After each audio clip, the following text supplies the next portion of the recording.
Department at social justice empowerment के सदस्य हैं और मैं इस प्रोग्राम शुरू करने से पहले मैं अपना हमारे निदेशक श्री रमेश कुमार पांडे जी को आमंत्रित करना चाहता हूँ और इस प्रोग्राम की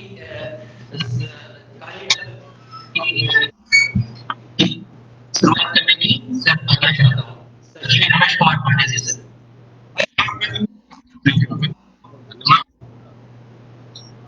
आज के इस वेबिनार में सीआरसी गोरखपुर जो श्रृंखला चल रहा है, अब सामाजिक संगठनों के साथ जुड़े लोगों क्षेत्रीय स्तर पर कार्य कर ग्रामीण क्षेत्रों में कार्य कर रहे लोगों के लिए और ऐसे जो प्रत्यक्ष परोक्ष रूप से दिव्यांगजनों के जीवन को बेहतर बनाने के लिए, उनके जीवन को मुख्यधारा में लाने के लिए, उनके पुनर्वास के लिए ग्रामीण अंचलों में कार्य कर रहे हैं, ऐसे लोगों के लिए जो हम लोगों ने एक सीरीज शुरू की है। आज का जो ये कार्यक्रम है, ये बहुत महत्वपूर्ण विषय भी है, बहुत महत्वपूर्ण कार्यक्रम भी है और आज के कार्यक्रम के मुख्य अतिथि हमारे सीआरसी गोरखपुर की स्थापना से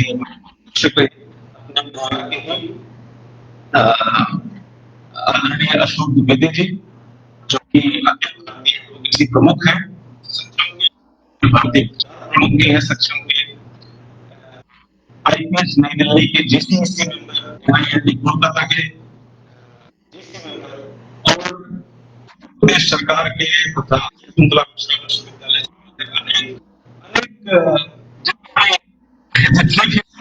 नाम लिया जाए इतना कम है। आजकल उसी के क्रम में अब यूट्यूब चैनल भी काफी प्रचलित हो रहे हैं पूरे देश में। मैं तो सो के उठता हूँ और फोन पे अलग अलग ग्रुप्स में देखता हूँ, इसमें आपके यूट्यूब चैनल कुछ ना कुछ इंफॉर्मेटिव वीडियोस, कुछ ना कुछ ऐसे ट्यूटोरियल है जिससे हम सभी को लाभ मिलता है। तो ऐसे प्रतिभा के धनी हमारे बड़े भाई अशोक कुमार द्विवेदी जी, आपका हृदय से। आज हमारे बड़े भाई एलपी से जितेंद्र त्रिपाठी जी भी जुड़े हैं अपने परिवार से, जो कि सीआरसी गोरखपुर कार्यक्रम में कुछ ना कुछ हमें अलग से कार्यक्रम के हमें कुछ ऐसा ज्ञान देते हैं, ऐसी सलाह देते हैं, सफल हो जाता है। मैं बताऊं कि सक्षम परिवार के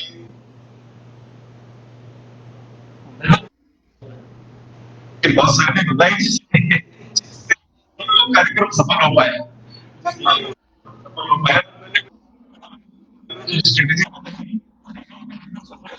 बड़ा हौच-पौच होता है।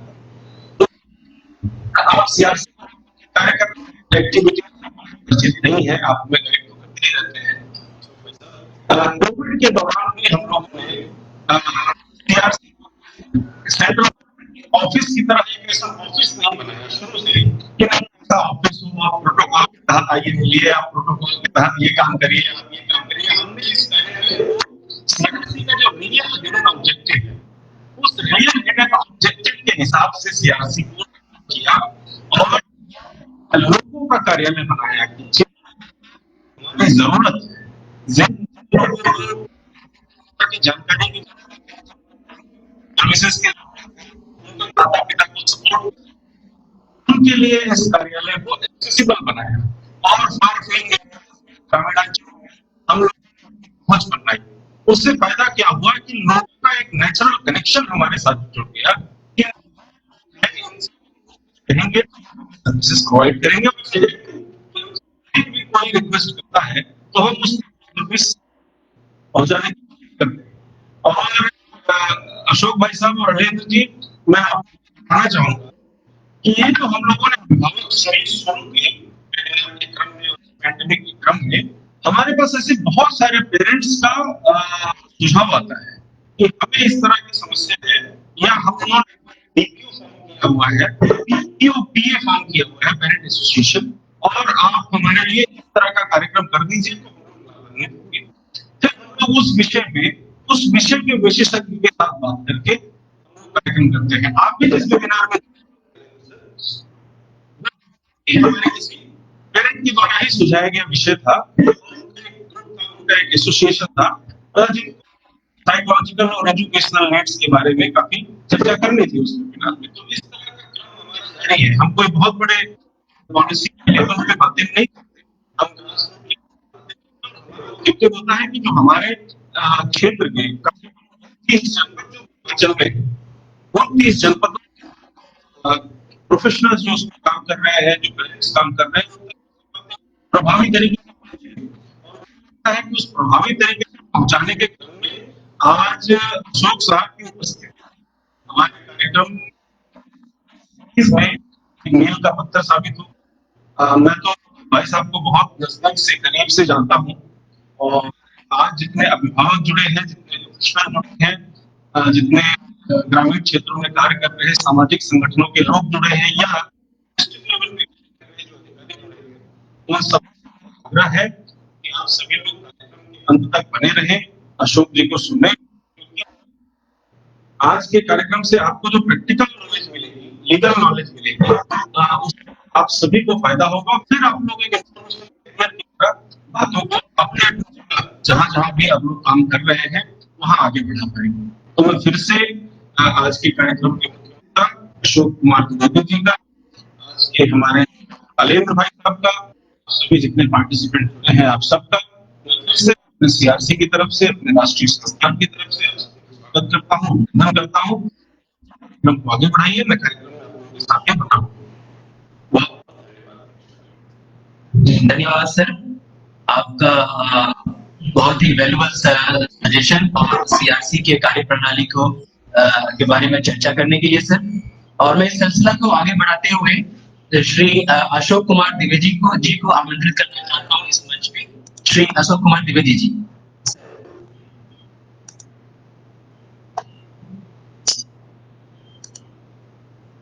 सर, आप तक मेरी आवाज पहुंच रही है?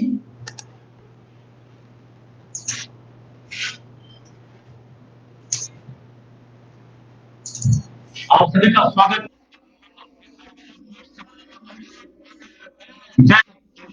जय नमस्कार सर। वंदे मातरम। वंदे मातरम।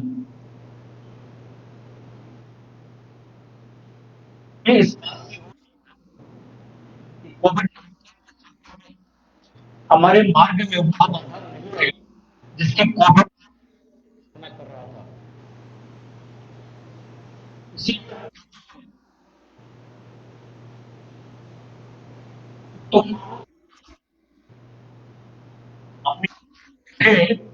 हम तो छतों पे जा सके। और मुझे खुशी इस बात की है, जब मैंने देखा जो अपडेट बना था उसमें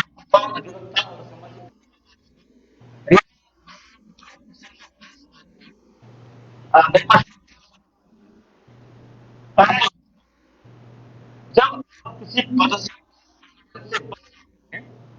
तो उसकी गरिमा और कई बार ऐसा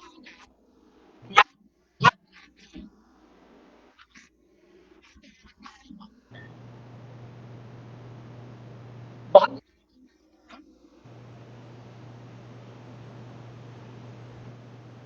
बहुत आप चाहते हैं कहने के लिए एक प्लेटफॉर्म चाहिए होता है और वह प्लेटफॉर्म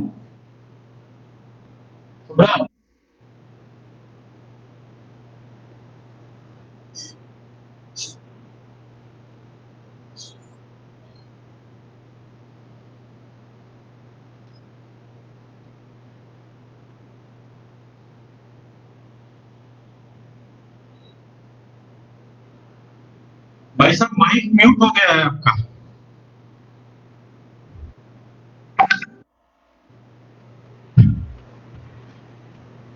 अशोक भाई साहब माइक आपका म्यूट हो गया है, आपकी आवाज हम तक पहुंच नहीं रही है।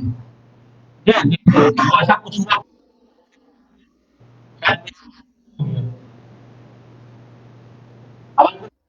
आ रही है। हाँ जी।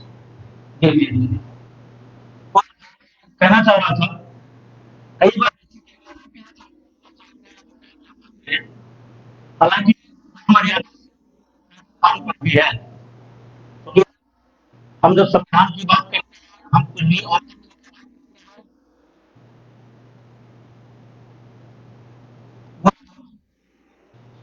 तो हमको घटपड़ तो सियासी पर भी हमको उस पर ध्यान रखना और जागरूकता की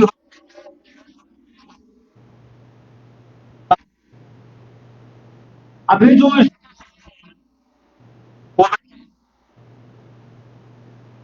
निश्चित रूप से अगर कोविड या दिव्यांगजन निश्चित रूप से हमें भी सामाजिक संगठन बहुत सारे स्वागत ने लगातार खला चलाई, बेशक सहायता, परंतु जो विषय मुझे कठोरता दिव्यांग होने के नाते या मेरी प्रवृत्ति इसलिए कठोरता रहा या समाज के दृष्टिकोण के नाते कठोरता रहा या शासन तंत्र और सरकार की जो नीतियां हैं उनके चलते कठोरता रहा, इन सब विषयों पे कहीं खुल के बात भी करने का मौका भी मिला और किया भी मैंने, लेकिन कहीं ना कहीं वह सार्थक परिणाम जिसकी हम कल्पना करते थे, जिसकी हम अपेक्षा करते थे, वह अभी भी हमसे कोसों दूर है। प्रयास सबने किए, किसी के प्रयास में कमी नहीं है, लेकिन जब हम अपना आत्मावलोकन करते हैं, आत्मचिंतन करते हैं, आत्ममंथन करते हैं, तो एक स्लोगन हम याद है जब हम तहसील में प्रैक्टिस करते थे शुरुआती दौर में, तो वहां तहसीलदार कोर्ट के सामने एक सूक्त लिखी हुई होती थी, जब आप सफलता निराश मत होइए, बल्कि समीक्षा कीजिए कि सफलता कहां रही। कोविड-19 में सरकार के बहुत सारे ऐसे काम रहे, कागजों में तो बहुत अच्छा दिखता रहा, परंतु धरातल पे दिव्यांगजन को जिन परेशानियों का सामना करना पड़ा है वह शब्दों में बयान नहीं की जा सकती है। चाहे वो हीमोफेलिक सिकल सेल से पीड़ित लोगों के लिए ब्लड डोनेशन की बात रही हो, चाहे जो हमारे दृष्टिबाधित बंधु हैं उनके लिए बाहर जाने की बात रही हो, चाहे दिव्यांगजनों को कार्यालय में बुलाने की बात रही हो, शासनादेश होने के बावजूद, एचएमओ की गाइडलाइन होने के बावजूद उन दिव्यांगजनों को कंपेल किया गया, यू हैव टू कम, और चाहे वो उत्तराखंड का मामला रहा हो या चाहे कहीं और का रहा हो, चाहे अयोध्या जनपद का रहा हो, उन दिव्यांगजन को उनकी दिव्यांगता को किनारे करते हुए they were compelled to join the office, जबकि ट्रांसमिशन को ज्यादा हो सकता था। यह दुर्भाग्यपूर्ण स्थिति रही। एज अधिवक्ता बोल रहा हूं, सामाजिक कार्यकर्ता बोल रहा हूं, ना मैं किसी सरकारी संस्थान का व्यक्ति बोल रहा हूं और ना ही बोल रहा हूं, इसलिए कल मैंने निवेदन किया था कृपया मेरे परिचय में सरकारी संस्थानों और संगठनों का नाम नहीं लगे तो अच्छा रहेगा। कारण उसका यह है, फिर कहीं भी मैं बात करता हूं और सरकार में संस्थान में होने के नाते फिर आता है साहब अभी तो वहां थे, आप क्या कर रहे थे, तो कुछ चीजें ऐसी होती है प्रेडिक्ट भी नहीं कर सकता मैं वहां क्या कर रहा था।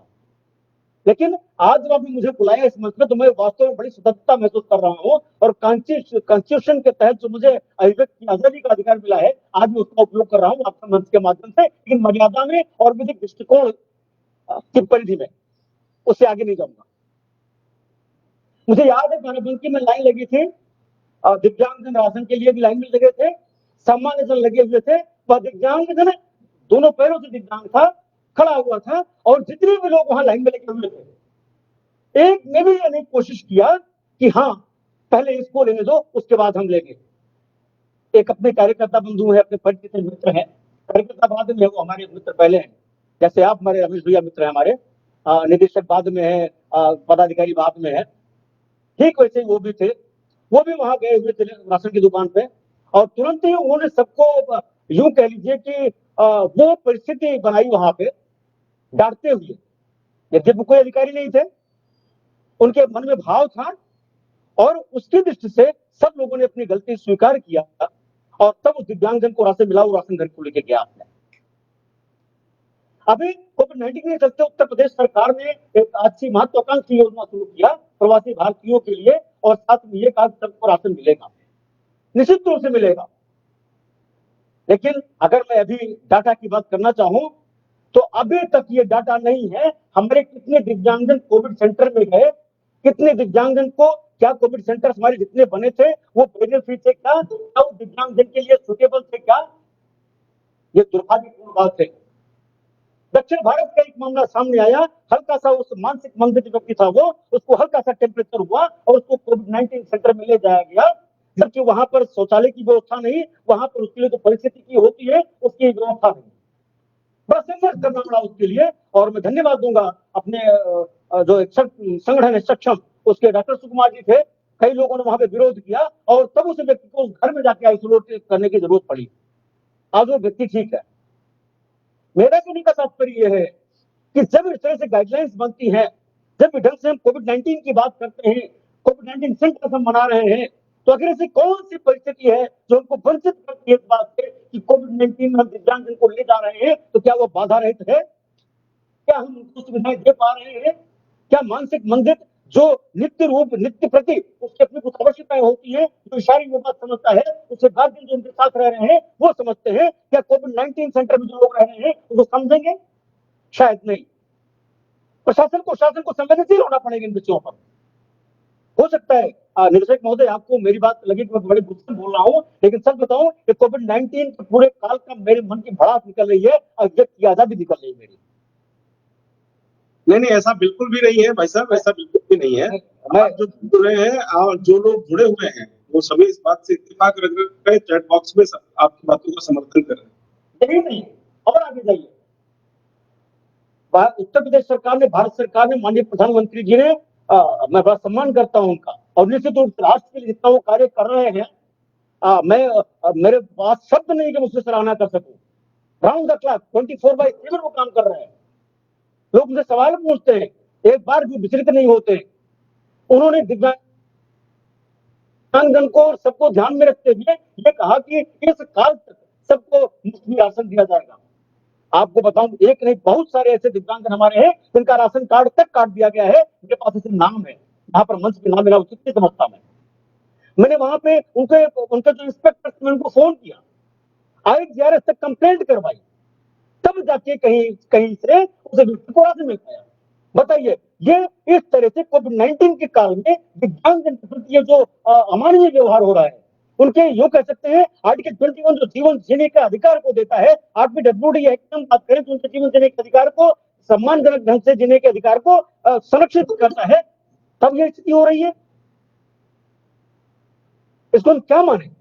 क्या हम यह माने कि इस प्रशासन को संवेदनशील बनाने की और जरूरत है?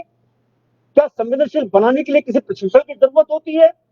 क्या जो प्रशासन में है, शासन नौकरी में है, उनको ये नहीं पता हम इस समाज से आए हैं, कल को रिटायर होंगे तो इस समाज में जाएंगे, हम भी वृद्ध होंगे, हमारी भी वो स्थिति बन सकती है जो आज दिव्यांगजन की है, मैं भी चलने में असमर्थ हो सकता हूं। क्या ये भाव उनके अंदर नहीं आता? निश्चित रूप से ये मैं इसकी जितने कड़े शब्दों में निंदा कर सकता हूं, मैं जरूर करना चाहूंगा। और साथ ही ऐसे जो भी लोग रहे हैं उनके प्रति मैं कार्रवाई की मांग करता हूं, वो एज एडवोकेट और एज सोशल एक्टिविस्ट, और करूंगा। आप सोचिए, इसी कोविड-19 काल में अभी मोटर वाहन एक्ट में संशोधन आ गया और ये आया कि साहब जो दिव्यांग चलेगा, मास्क नहीं लगाए रहेगा या उसके पास कुछ और बातें वो नहीं रहेंगी तो उसका चालान कर दिया जाएगा। अरे साहब, अगर वो दिव्यांग इतना ही काबिल होता तो आप उसको मॉडिफाइड लाइसेंस क्यों दे रहे हो? आप जनरल जज का जो बेनामीना है, जनरल जो प्रिंसिपल है, उसको दिव्यांगजन पे इम्पोज कर रहे हो, उसकी राइट टू लाइफ को कर्टेल कर रहे हो, उसकी डिग्री को आप कर्टेल कर रहे हो।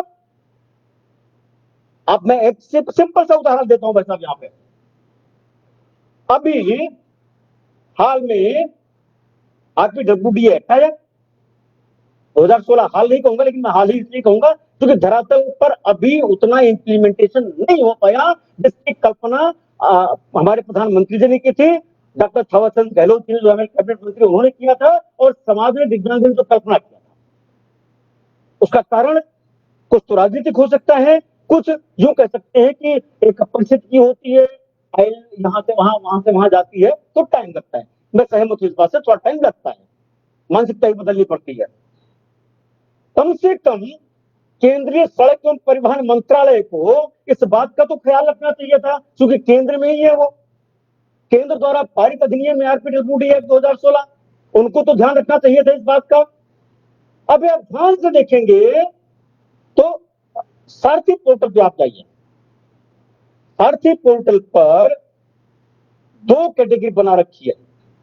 एक तरफ तो आरपीडब्ल्यूडी एक्ट का ऊपर जब प्रियम्बल जब आप पढ़ते हो तो आप कन्वेंशन का हवाला देते हुए बोलते हो कि person with disability are free to choice, चाहे वो शिक्षा का मामला हो, चाहे उनके रहन सहन का मामला हो।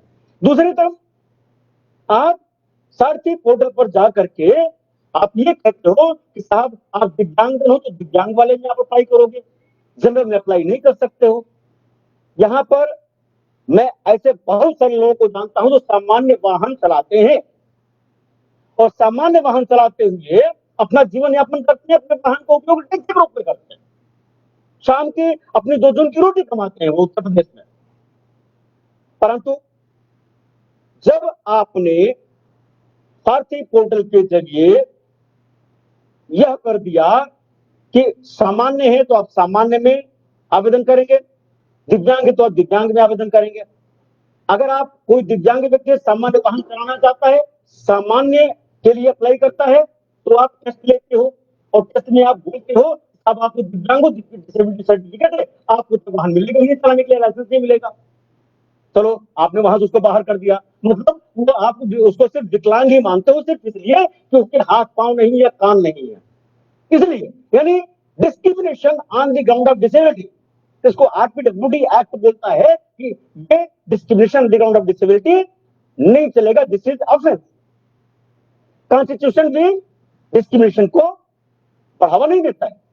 दूसरी तरफ जब वो वही दिव्यांग व्यक्ति सारथी पोर्टल पर दूसरे दिव्यांगजन के कैटेगरी के रूप में आवेदन करता है, तब आप बोलते हो ठीक है साहब डिसेबिलिटी सर्टिफिकेट है, टेस्ट लेते हो आप, और वहां पे देखते क्या हुआ, जो मॉडिफाइड व्हीकल है उसको चलाने का लाइसेंस देते हो आप।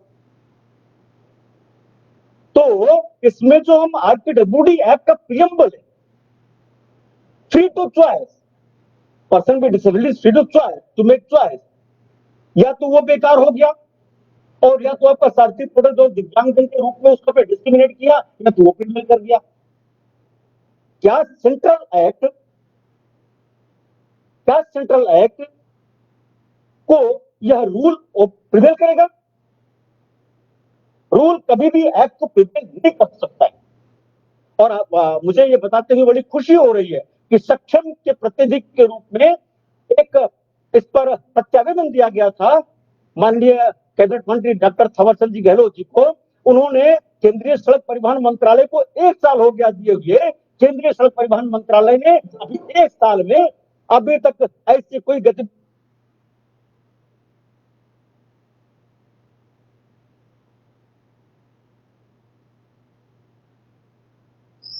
कोविड-19 में जो उन्होंने किया वह तो और दुर्भाग्यपूर्ण रहा, जुर्माने की धनराशि बढ़ा दिया। तो मैं यहाँ पे कहना चाहता हूं कि कोविड-19 का बहाना लेकर चूंकि जो भी विरोध कर नहीं सकता, कोई भी जो प्रदर्शन है वो कर नहीं सकता, धरना प्रदर्शन कर नहीं सकता, तो कहीं ये कोई साजिश तो नहीं है सरकार के खिलाफ, सरकार को बदनाम करने के लिए? या अगर ये साजिश नहीं है तो फिर इस तरह से दिव्यांगजन की विरोधी गतिविधियां क्यों संचालित हो रही हैं? इसको कौन देखेगा? क्या बात बात पर हाई कोर्ट जाना उचित रहेगा? और जब हाई कोर्ट सुप्रीम कोर्ट जाएंगे, आप जानते हैं article 32 article 4 this is constitution of India, जब बात आती है तो सीधे सीधे बोल देते हैं साहब ये तो पॉलिसी का मैटर है, सरकार नीति नियंता है, नीति वो बनाती है, इसलिए हम इसमें इंटरवीन नहीं कर सकते। वो ये बोल देंगे। लेकिन मुझे याद है जब विशाखा का केस आया था, विशाखा वर्सेस राजस्थान, उसमें वर्क प्लेस पर महिलाओं के उत्पीड़न की बात थी, तो इसे सुप्रीम कोर्ट ने कहा था कि चूंकि कोई नियम नहीं है तब तक कि हम गाइडलाइन देते हैं, इसको आप फॉलो करिएगा, केंद्र को बाद में एक्ट लाना चाहिए। बाद में एक्ट आया।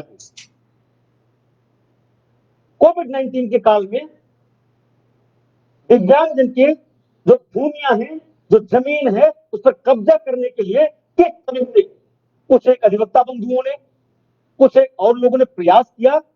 जीवन तो उदाहरण इसके साथ से है।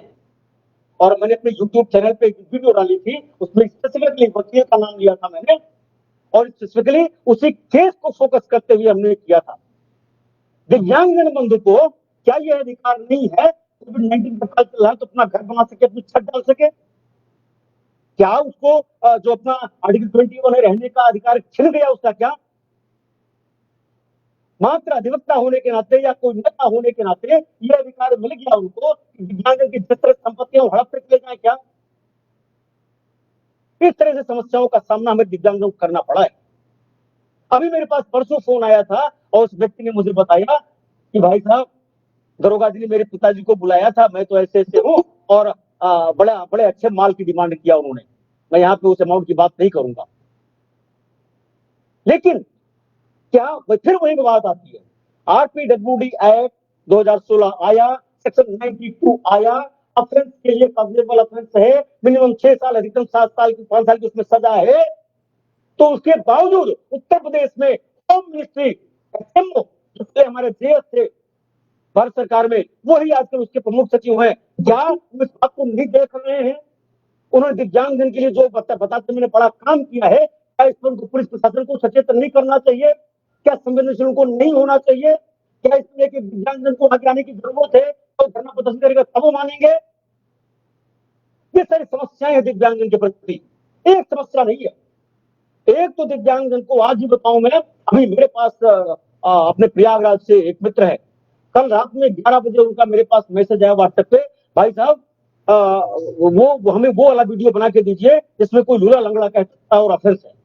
मैंने क्या हो गया? बोले भाई साहब मैं बहुत आहत हूं और आज मैं आत्महत्या करने जा रहा हूं। वो डॉक्टर है, आप बिलीव नहीं करोगे, ये डॉक्टर। और डॉक्टर जब इस मेंटल स्टेटस को आ जाए, इतनी मेंटल एबोली उसको आ जाए, इतनी मेंटल उसको आ जाए, तो सुसाइड करने को आमादा हो जाए, तो आप सोच सकते हैं समाज की वर्तमान स्थिति क्या है। मैंने उनको तुरंत समझाया, मैंने कहा डोंट वरी, तुरंत वीडियो जाएगी, बताइए मुझे है कौन, I will take it up, matter को हैंडल करता हूं। और मैं डेफिनेटली मेरे मन में आया रात में 11 बजे डीजीपी को कॉल करूं, लेकिन मैंने सोचा रात का समय ठीक नहीं है, इतनी एजेंसी नहीं है। लेकिन वो सुसाइड नहीं किए, मैंने उनको बातों में करीब आधे घंटे उलझा रखा, उनको डाइवर्जन किया। तो ऐसी परिस्थिति में जबकि कोविड-19 काल चल रहा है, हर कोई डिप्रेशन से ग्रस्त है।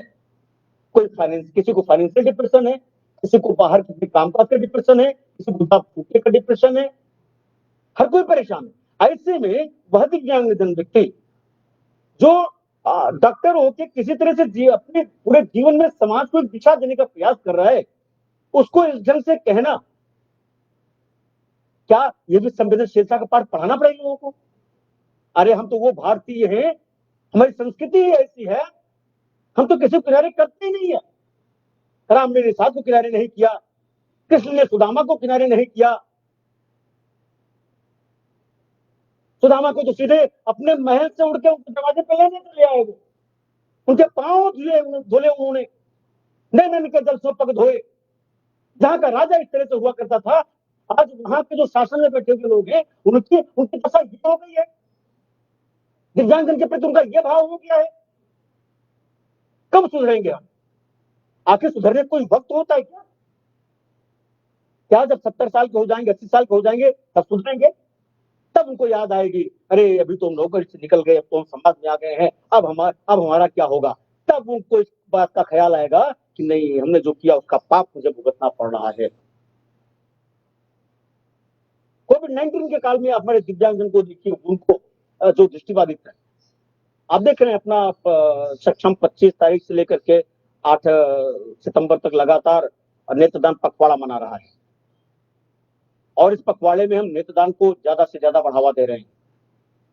और ये भी बता रहे हैं कि आपने अगर संकल्प नहीं भी किया है, अगर व्यक्ति मृत हो गया तो परिवार के लोग कंसेंसस हो के एक मत हो करके निकट के आई बैंक को फोन कर देंगे तो भी उनको और नेत्रदान उनका हो जाएगा। यहां पर जो अभी स्थिति आई है, दिव्यांगजन को कानूनी प्रावधानों से बचना पड़ा है, क्योंकि कोई भी ऐसा दिव्यांगजन मुझे नहीं मिला जिसने लॉकडाउन का उल्लंघन किया है, कोई भी ऐसा नहीं मिला। लेकिन दिव्यांगजन को बदनाम करने के लिए कुछ लोग ऐसे आए जो सामान्य है, भगवान ने उनको हाथ पांव बिल्कुल ठीक ठाक दिए हैं, और जब देखा पुलिस का सायरन बज रहा है तो लंगड़ाते हुए चलने लगे।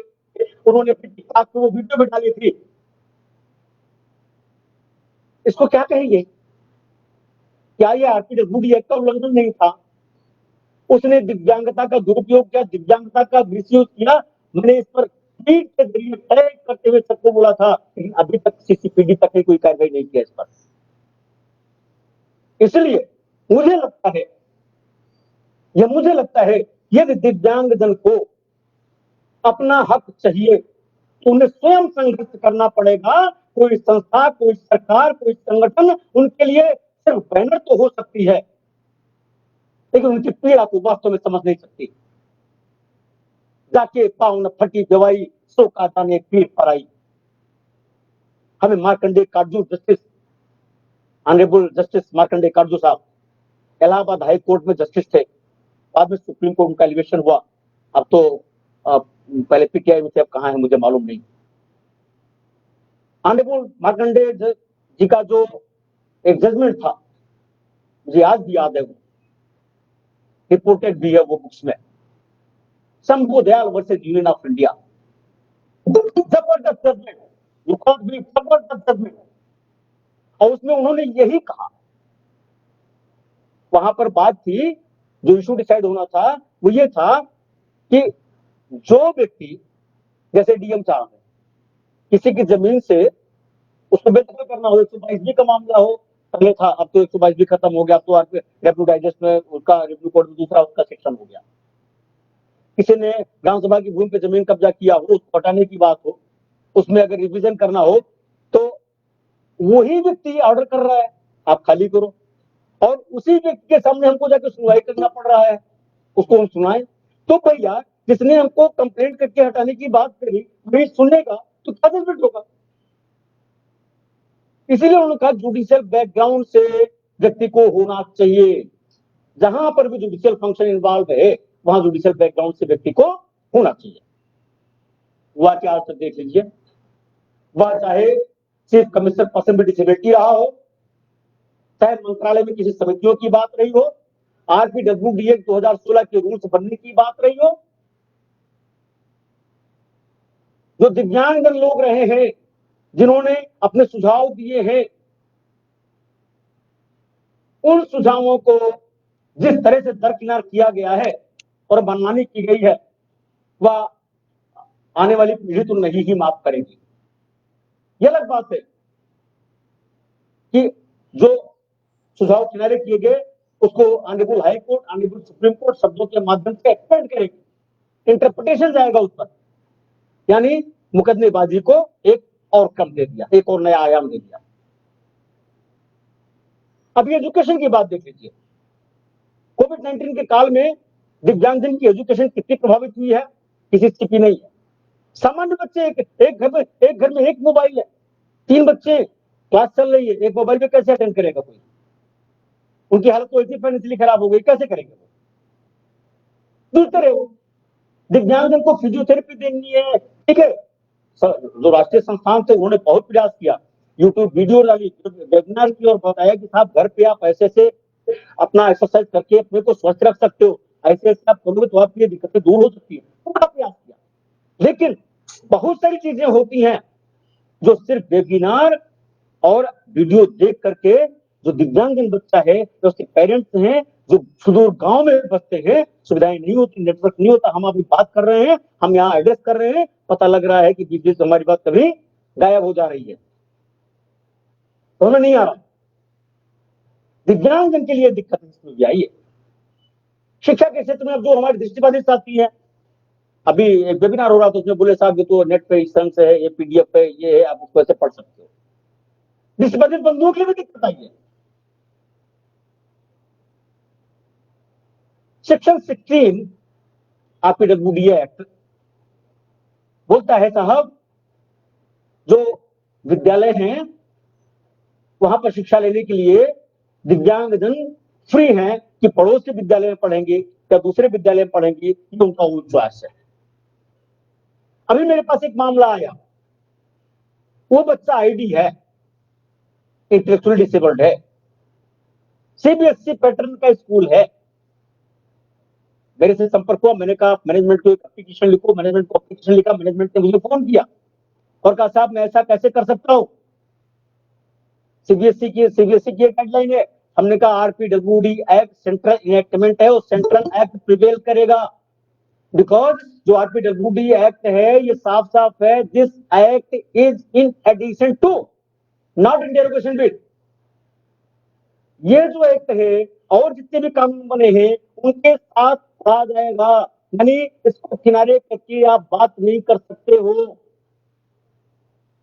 दिव्यांगजन की फीस माफ करने की बात थी, उसने फंडेड रिकॉग्नाइज सब स्कूलों की बात है, फ्री एजुकेशन देने की बात है, वो भी इम्प्लीमेंट नहीं हो पा रहा। कारण क्या है? हमने जब अवेयरनेस खूब किया, हमारे राष्ट्रीय संस्थानों ने खूब अवेयरनेस किया, संस्थाओं ने खूब अवेयरनेस किया, खूब वेबिनार सेमिनार किए, लेकिन उसमें आया कौन? उसमें आया कौन? या तो एक आध के, मैं अपवाद की बात नहीं करता, ज्यादातर में या तो उनके स्टूडेंट आए या जो उनके यहाँ सर्विस में है वो लोग पार्टिसिपेट किए, या कुछ जगहों पर दिव्यांगजन ने प्रतिपाद किया। जब दिव्यांगजन जिनको असली जरूरत है हम उनसे नहीं जुड़ पा रहे, यद्यपि मैं यहां पर दो संस्थानों को नहीं दूंगा, तो संस्थान तो अपना काम कर रहे हैं, अपनी गूगल मीट या जो भी उनके पास एप्लीकेशन है उसको वो कर रहे हैं, हमारे दिव्यांगजन को भी आगे आना पड़ेगा। अभी हमारे एक मित्र हैं आगरा के, जब कुछ ऐसी बात आती है, हमारे अलेंद्र भाई साहब अभी उस दिन ट्रेनिंग में थे, तो बल्कि अलेंद्र भाई साहब को कहना पड़ा, भाई साहब आप तो बहुत पढ़े लिखे हैं, आपके सानिध्य में अगला हम वेबिनार करेंगे। पढ़े लिखी भाषा में मर्यादा में और बात ही क्या कर सकते हैं। अभी कल भी एक बात आई, कल जब बात आई तो उन्होंने कहा बंद करो ये सब, कोई जरूरत इसकी नहीं है। तो हमने कहा भाई साहब आप परम विद्वान व्यक्ति हैं, इसलिए आपको, आपके लिए ये सारी बातें बड़ा महत्व नहीं रखती है। तात्पर्य ये है कि हमारे दिव्यांगजन जो है, जो सुदूर चाहे बैठे हुए हैं या कुछ शहरों में बैठे हुए हैं, वो तभी कुछ करना चाहते हैं जब उनको मुफ्त में कुछ मिल जाए। हम सब दिव्यांगजन की बात नहीं कर रहे हैं, बहुत सारे दिव्यांगजन स्वाभिमानी मुफ्त में कुछ नहीं लेना चाहते। मैं स्वयं आपके सामने बता रहा हूं, मैं स्वयं पेंशन तक नहीं लेता हूं, मैंने सरेंडर कर दिया सारा, नहीं लेता। जब तक हम सेवित बनकर रहेंगे, हमारे दिव्यांगजन सेवित बनकर रहेंगे, तब मैं सच बता रहा हूं यह जीवन उनका दुख में रहेगा, कष्ट में रहेगा, सुखी नहीं हो सकते। जब सेवक की स्थिति में आ जाएंगे, और ये सेवक का भाव कोई अकेले नहीं करता है, ये मनोभाव होते हैं, स्वतः स्फूर्त बातें होती हैं, तभी ये भाव आते। तो दिव्यांगजन को भी आगे आना पड़ेगा, दिव्यांगजन के पारिवारिक जनों को भी आगे आना पड़ेगा।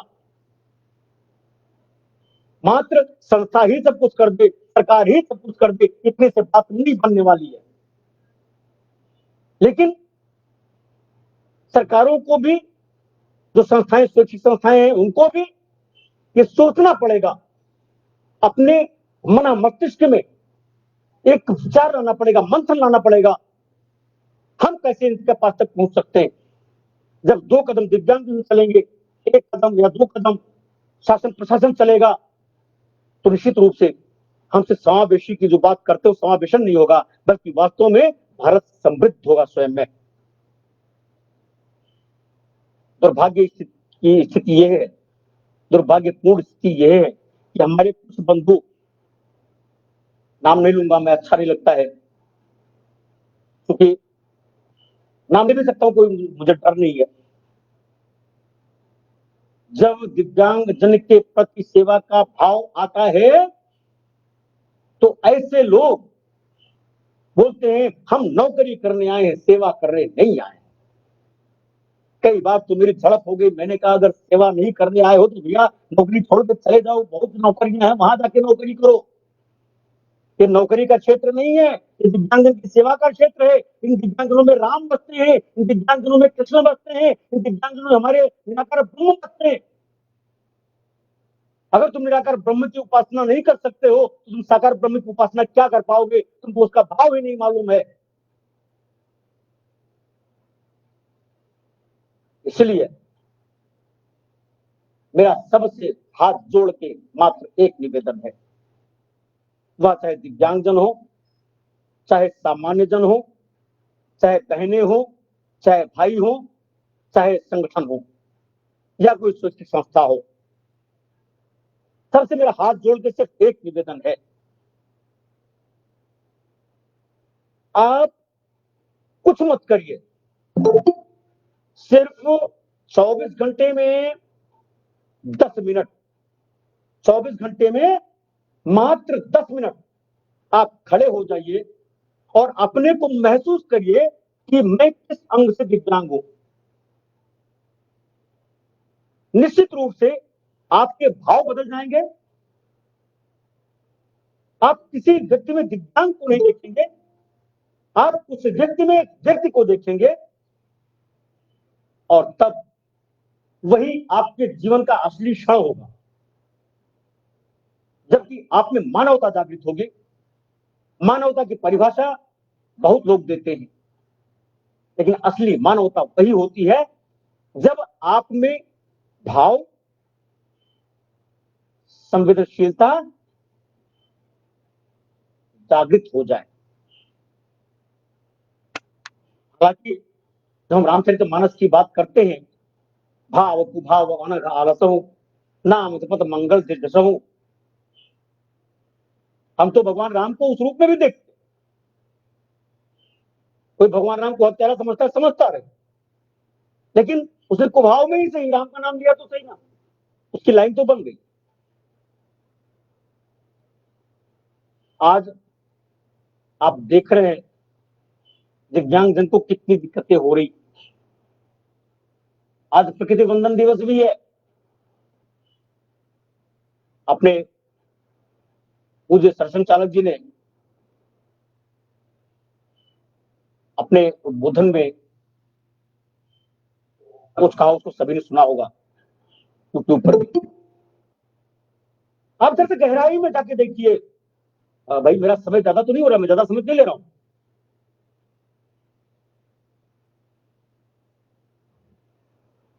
नहीं समझ ले रहा हूं। नहीं भाई साहब, अभी समय है। अमित 1 घंटे का 2 मिनट। कितना टाइम हुआ मेरा? अभी 15 मिनट 10 मिनट है। सर अभी पर्याप्त समय है, आप 2:55 तक बोल सकते हैं सर। 2:55 तक? जी सर। हाँ समय 2:55 तक क्वेश्चन आंसर भी लेना है क्या? क्वेश्चन आंसर भी क्वेश्चन आंसर नहीं लेना है क्या? है 2:55 10 मिनट क्वेश्चन आंसर। तो मैं जो कहना चाह रहा हूं, प्रकृति वंदन था, प्रकृति का कितना असर पड़ता है, पर्यावरण का कितना असर पड़ता है, इस पर हमको देखने की जरूरत है। कई मामलों में ऐसा होता है कि जब प्रकृति हमसे नाराज होती है तो हमें दिव्यांग बना देती है। और मैं आपको एक उदाहरण देना चाहता हूं बॉम्बे हाई कोर्ट का। आज मैं उसी पर एक यूट्यूब पर मैं अपनी वीडियो डालूंगा, आप भी उसको देखेंगे। प्रकृति, पर्यावरण और गार्जियनशिप, उसको मैं आरपीडब्ल्यूडी एक्ट से लेके आ रहा हूं, मैं आपको दिखाऊंगा उसको। उस डिटेल मैं वीडियो में बताऊंगा, लेकिन यहाँ ब्रीफ हल्का सा दे रहा हूं। जो व्यक्ति कारखाने का मालिक रहा हो, 8-8 10-10 कारखाने हो, उसके यहाँ हजारों नौकरी करने वाले लोग रहे हो, वह व्यक्ति जब कोमा में चला जाए और 1 साल नहीं 2, 4, 10 साल लगातार कोमा में रह जाए, आप सोच सकते हैं उस व्यक्ति की पत्नी की, उस व्यक्ति के बच्चों की आर्थिक स्थिति क्या होगी, और खासतौर से तब जबकि सारे के सारे खाते उस कोमा में रह रहे व्यक्ति के लिए हो, यानी पत्नी एक पैसा निकाल भी नहीं सकती है। मैं जजमेंट पढ़ रहा था, अभी ये दो तीन दिन हुआ है, 4 दिन हुआ जजमेंट आए हुए। रियली मैं उस जज को सलाम करूंगा, उस जज को सल्यूट करूंगा। अगर मुझे वो जज सामने मिल जाए, मैं उसके चरण धूल पीऊंगा। ऐसे जजेस की जरूरत हमारे देश में है। ऐसे जजेस की जरूरत नहीं है जो लखनऊ हाईकोर्ट की बेंच में बैठ के ये कहता हूं ये व्यक्ति दोनों हाथ का नहीं है, ये व्यक्ति दोनों पांव का नहीं है, कैसे काम करेगा। ऐसे जज की जरूरत हमारे देश में नहीं है। ऐसे जज की जरूरत है जो दिव्यांग जनों में छिपी प्रतिभा को दायरे में रह करके निस्तारित करके उनको न्याय दे सके। ऐसी मानसिकता के जज की जरूरत नहीं है तो जो मन बना के बैठा हो तो दिव्यांग ये क्या करेगा, इसको आंखें नहीं ये क्या करेगा, इसको पांव नहीं ये कैसे चलेगा, इसको सोचने की क्षमता नहीं ये क्या करेगा। ऐसे जज और ऐसे अधिकारी की हमारे देश में जरूरत नहीं है, ऐसा मुझे लगता है। और मुझे लगता है कि ऐसे जज और ऐसे अधिकारी को स्वयं को परिवर्तित करना चाहिए, स्वयं को बदलना चाहिए, वरना एक दिन होता आएगा जब ये पर्यावरण, ये प्रकृति स्वयं उनको बदल देगी और तब उनको एहसास होगा। मुझे याद है वो दिन मैं हाईकोर्ट की बेंच में खड़ा हुआ था, ये शब्द आया था, और तब वो जस्टिस महोदय आज इस दुनिया में नहीं है। जब मैं बिल्कुल एग्रेसिव हो गया और मैंने कहा सर आपने कैसे कह दिया ये, और तब उन्होंने करते हुए मामला गर्म हो रहा है इसलिए उन्होंने कहा नहीं नहीं ठीक है, वो आप हमें ये वाला मीटिंग का वो एजेंडा वो दे दीजिएगा हमको मिनट का, हम इस पर ऑर्डर कर देंगे।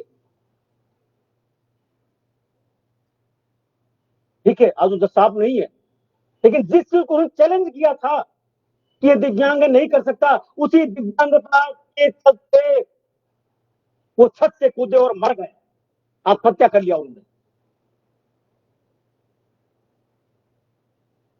मैं सैल्यूट करूंगा बॉम्बे हाई कोर्ट के उस जज को जिसने ये होल्ड कर दिया कि पत्नी wife is the best guardian of her husband.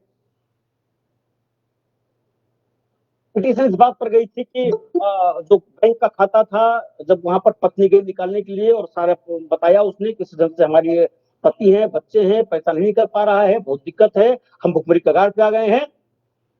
तब हाई कोर्ट ने वहां पर जजमेंट दिया कि नहीं, बिल्कुल नहीं, ये पत्नी है, she is the best, she is the best guardian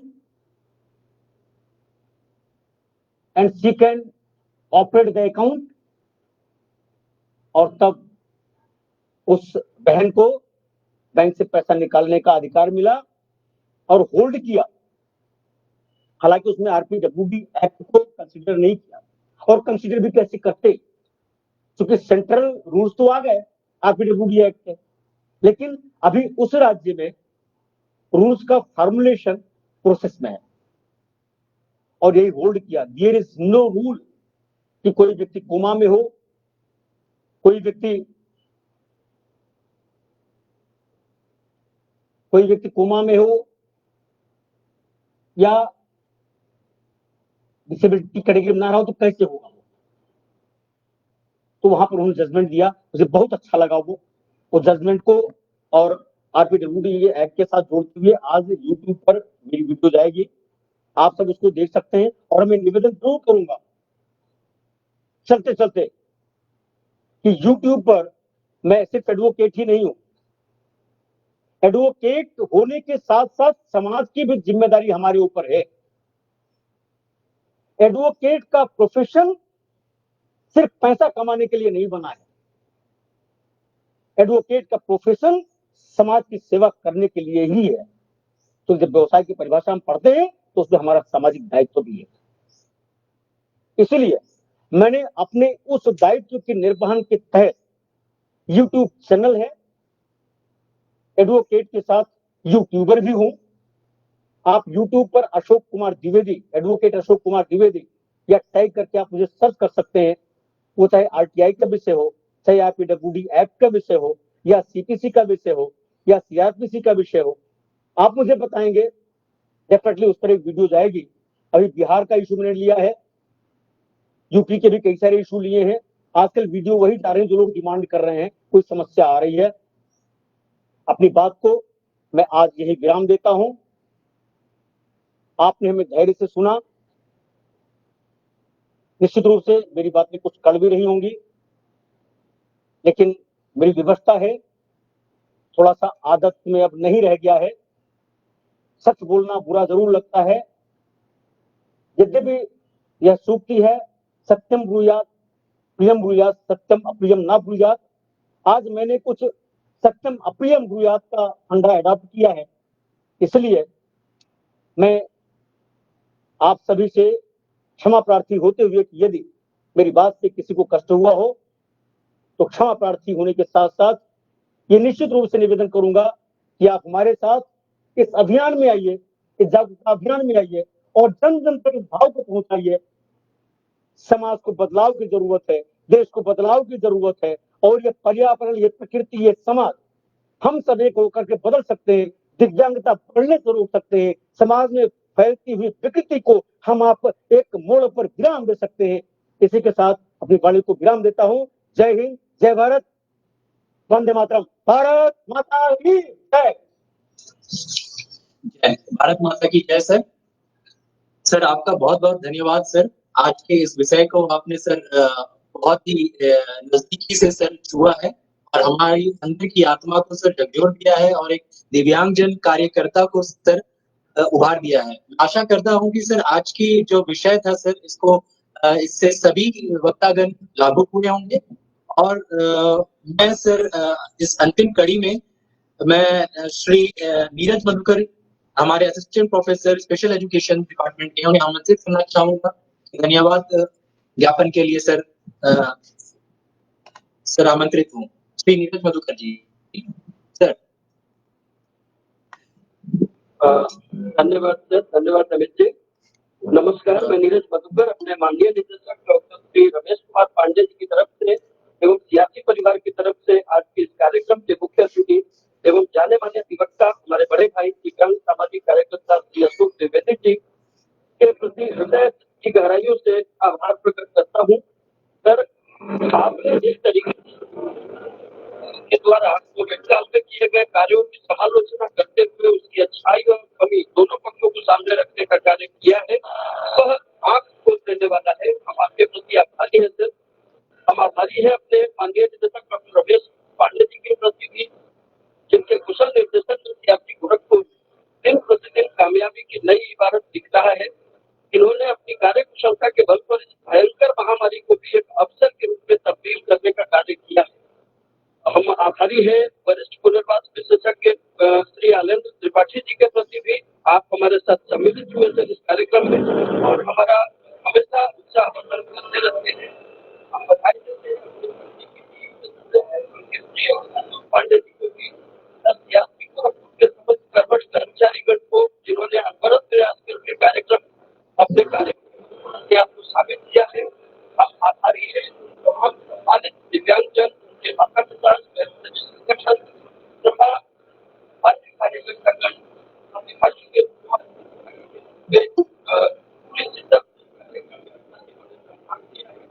उनके प्रति गहराइयों से आभार और हम चाहते हैं कार्यक्रम के अत्यंत प्रभावी कार्यक्रम के समर्थक सब्जी के यादव जी का इन्होंने के लिए इस मोटिवेशनल प्रोग्राम के लिए संवाद के लिए मेरा सहयोग और रहा है। आप सभी का धन्यवाद।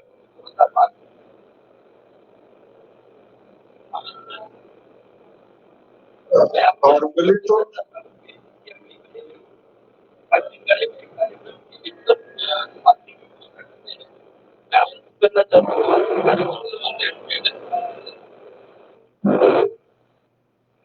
कार्यक्रम के अध्यक्ष महोदय फाइनली तो खत्म हो गया है, लेकिन आज एक जो वरिष्ठ एडवोकेट और कार्यकर्ता जी जुड़े हुए हैं और उनका हम सुन रहे हैं और करीब करीब 100 लोग या प्लेटफॉर्म पे 100 लोग भी जुड़ सकते हैं। 100 के 100 अभी उपस्थिति विद्यमान छोटी सी मैं दिखानी चाहता हूँ कि आपका मुझे लगता है हेडफोन में कुछ गड़बड़ी है, इससे डिस्टर्बेंस मेरे हेडफोन में नहीं, नीरज जी के अच्छा। तो मेरा एक सर जानकारी के लिए समस्त जितने हम लोग जुड़े हुए हैं सबकी जानकारी के लिए एक अधिवक्ता से सवाल है। तो ये एक ऐसे अधिवक्ता जो सवाल क्या, मैं खुद जानकारी चाहता हूँ और मैं चाहता हूँ कि हमारे 100 लोग हैं अभी ने सुने इसका उत्तर सुन रहे हैं।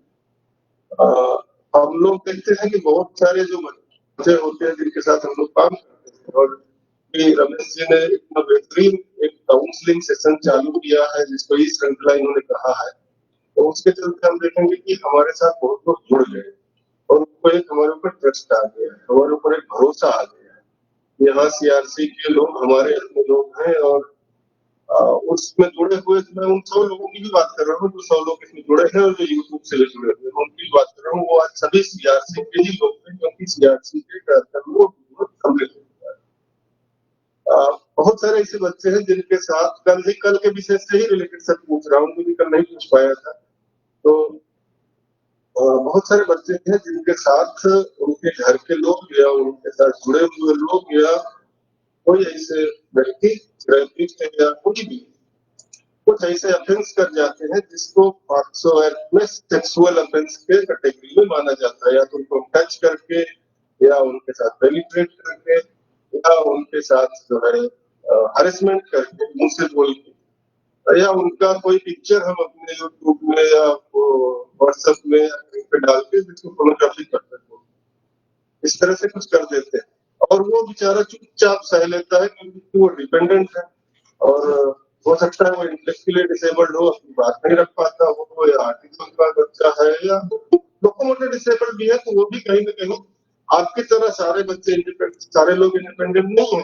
कहीं ना कहीं उनको लगता है कि अगर उनके खिलाफ कंप्लेन करेंगे तो ये हमारे घर वाले हैं, हमारे रिश्तेदार हैं, हमारे मामा है, चाचा है, दादा है, हमारे घर का सिक्योरिटी है, पुलिस वाला है, स्पेशल एजुकेटर है, कहीं ना कहीं आगे तकलीफ आ जाएगी अगर इसकी शिकायत करें। तो वो धीरे से रमेश जी जैसे लोगों को या मेरे जैसे लोगों को या जो हम 100 लोग प्रशिक्षित लोग यहाँ पे जुटे हुए हैं इनको धीरे से किसी न किसी फॉर्म में अपनी तकलीफ बता देता है और हम ये सोच के कि कुछ नहीं हुआ क्योंकि उसके घर वालों को कोई दिक्कत नहीं है, समाज को कोई दिक्कत नहीं, तो हम क्यों कुछ करें और हम चुप रह जाते और किसी दिन वो केस खुल जाता है और खुलने पे ये पता चलता है कि रमेश जी को तो पता था। तो क्या रमेश जी को 6 महीने बाद सजा हो जाएगी?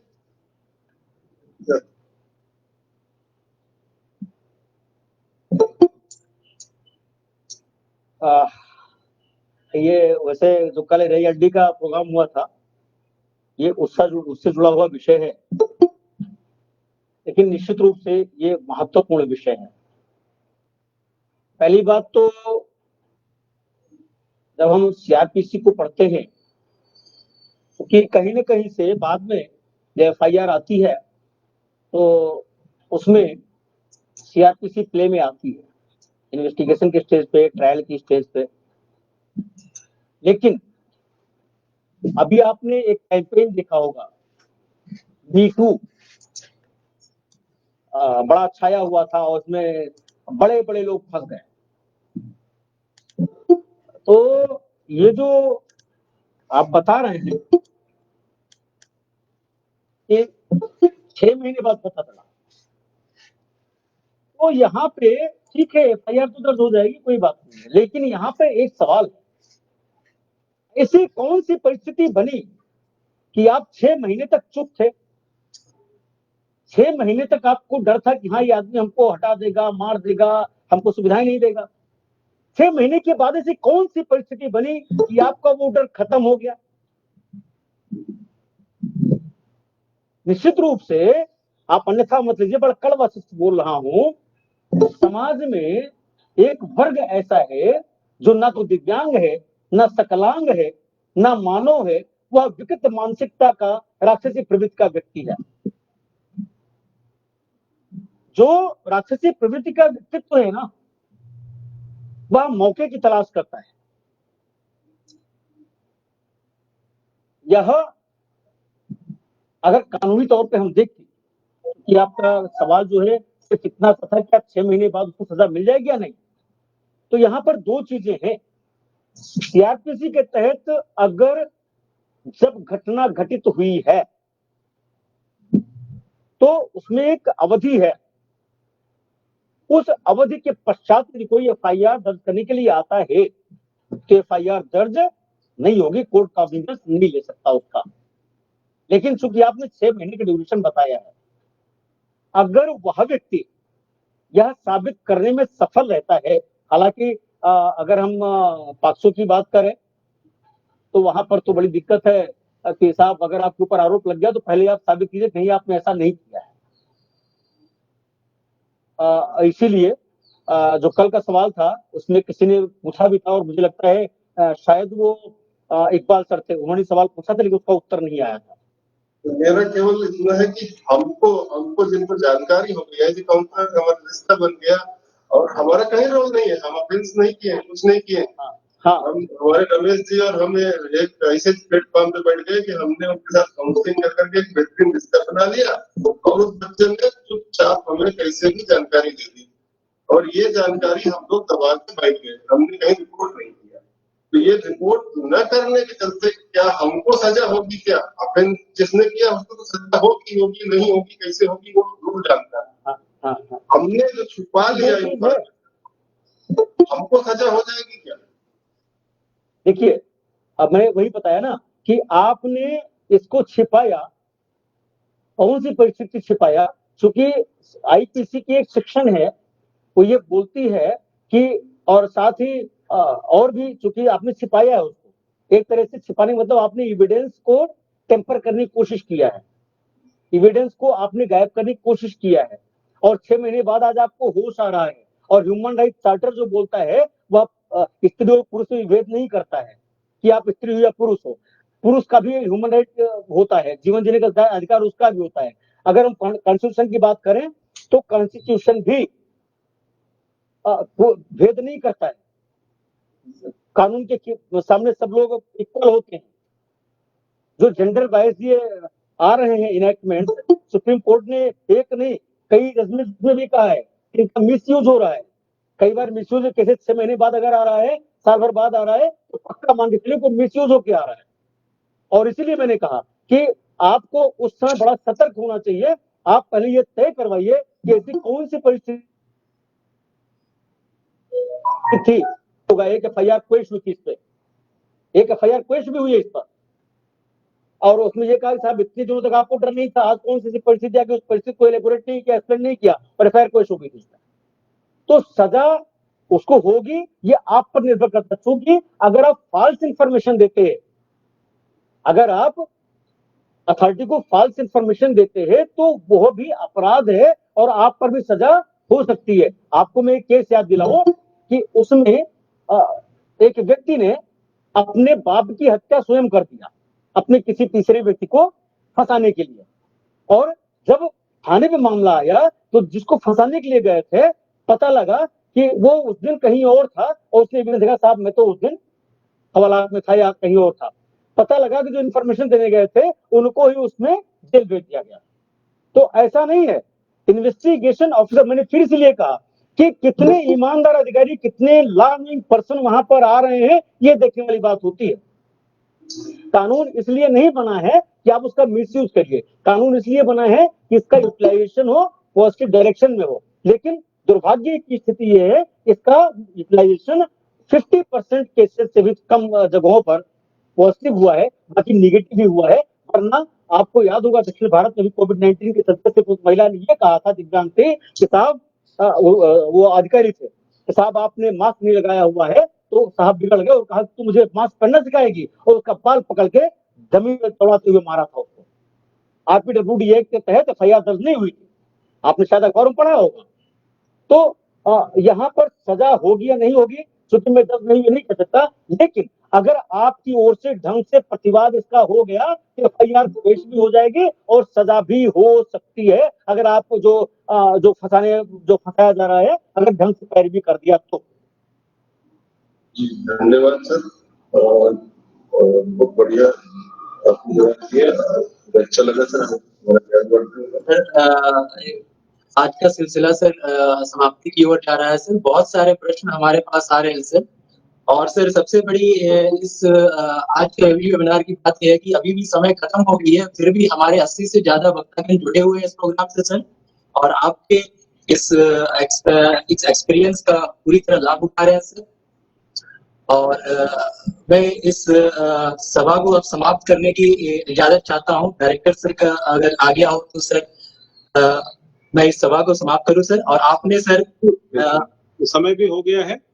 जी जी काफी हो और गया सर है, काफी फ्रूटफुल रहा। बाकी आज का कार्यक्रम YouTube पे तो डलेगा ही, YouTube पे डलते ही फिर उसको लोग देखेंगे। और YouTube कमेंट सेक्शन में भी अगर प्रश्न पूछ सकते हैं, या हमारे अशोक भाई साहब का YouTube चैनल है, उसका भी हम लिंक अपने यहाँ शेयर कर देंगे YouTube के नीचे चैट बॉक्स में।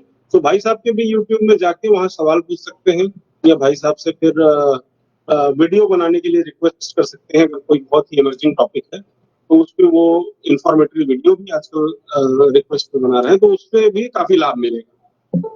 बिल्कुल मैं सहमत हूँ। थैंक यू धन्यवाद। Thank you sir, thank you very much sir आप लोगों का इस प्रोग्राम में सम्मिलित होने के लिए सर। धन्यवाद सर, धन्यवाद सर। सभी को प्रणाम, वंदन, अभिनंदन, स्वागत। ठीक है भाई साहब, नमस्कार। सबको प्रणाम। सभी को मेरा प्रणाम, बहुत बहुत धन्यवाद। Thank you so much, sir.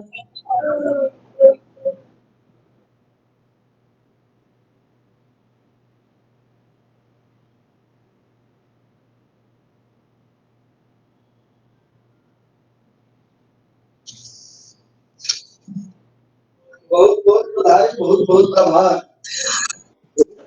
आवाज नहीं आ रही थी क्या मेरी?